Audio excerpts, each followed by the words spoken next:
When the need is rising, give all you can. It impacts many. The evil will object. You're going to have to climb over that. This is great. But Jesus will intervene. But Jesus will intervene. All in favor of Jesus intervening? Jesus is going to, now just check this. So, I mean, you could have cut the air with a knife, right?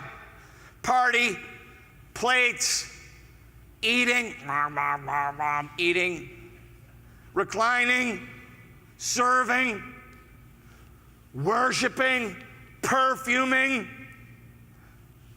Judas, objecting. Jesus speaks. He says, leave her alone. Awesome. Now, I tried to imagine how he said that. For sure he didn't say, leave her alone. Turn to your neighbor and say, it wasn't like that. It wasn't like that for sure. Now, I don't know. I don't think, I mean, was he like, leave her alone? The Bible says that Jesus had eyes like a flame of fire. He's for sure doesn't need, I mean, just the look, right? And he's just like, bam. He's like, leave her alone, maybe. Leave her alone. And then his reason, so that she may keep it for the day of my burial. Maybe there was some left.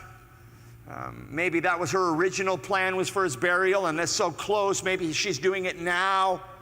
This is not perfume where the smell would go away by supper time. And because it was an arid climate, because they didn't embalm people, the perfume was a way of protecting against odor in the final hours between death, in Jesus' case, cross and tomb. I mean, he just flat out intervened. Here she is. One of the things we fear, one of the things I fear, is that when we're pouring it all out, we fear that someone's going to step in and object. And if the need is rising and you're doing all you can, it's going to impact many. Some are going to object, but Jesus himself will intervene. That's good news.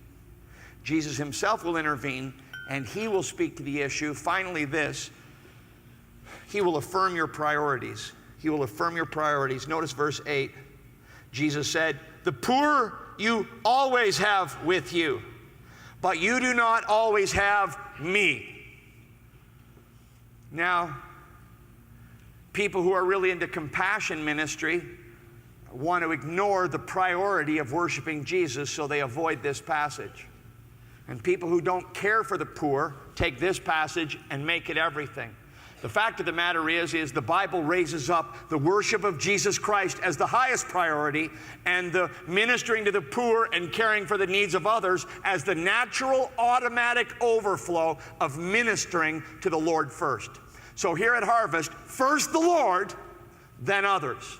First we bless the Lord. That's what we do here in proclaiming his word and singing his name. First, bless the Lord. Then out of the strength of that, we minister to the needs of others. Or another way of saying it, biblical ministry flows from the central fire or furnace of passion for Jesus. That's this church.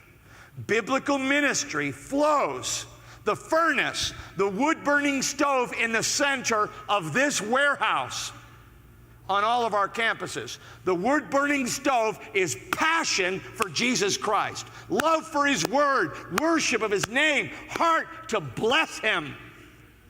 And out of the strength of those humble acts, those selfless acts, those self-expending acts, out of that comes, as we, come on worship team, as we pour ourselves out completely and entirely, we're going to impact many people.